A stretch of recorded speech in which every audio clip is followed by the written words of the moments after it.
In 2013, a man walked into a courtroom, looked a multi-billion-dollar corporation in the eye, and demanded millions of dollars because he didn't grow wings.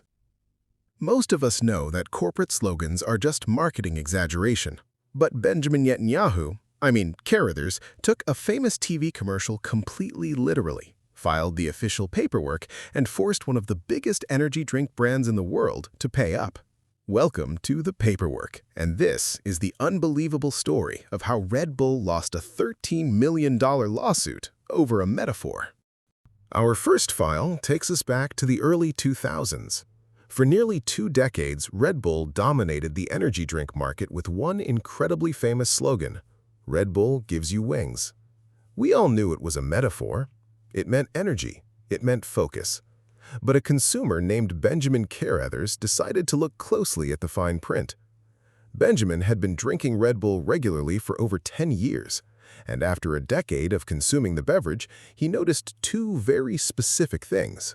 First, he had not sprouted a single feather.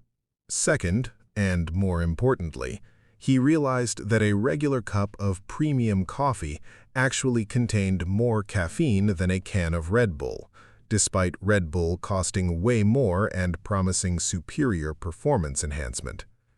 So, in 2013, he filed a class action lawsuit for false advertising. The argument in the paperwork was simple.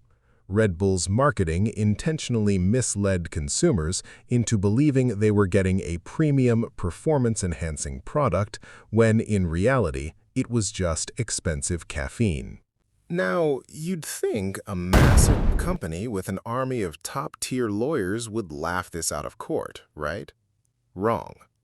Instead of fighting a massive multi-year legal battle that would drag their brand through the mud, Red Bull chose to sign a settlement agreement. They agreed to pay out a staggering $13 million. Because it was a class action suit, anyone in the U.S. who had bought a Red Bull over the previous 12 years could claim either a $10 cash check or $15 worth of free Red Bull products. No receipt required. The internet did what it does best, and the claim website crashed almost immediately from millions of people trying to get their $10. Red Bull released a statement saying they settled to avoid the distraction of a lawsuit, but they stood by their marketing. Still, if you look closely at their commercials today, you'll notice the spelling changed. To avoid getting sued again, they sometimes spell it W-I-I-I-N-G-S. Literal wings? No. A multi-million-dollar lesson in semantics? Absolutely. This file is closed, but the video isn't over yet, because the next case on... Let me finish. Like I said, the next case on this channel is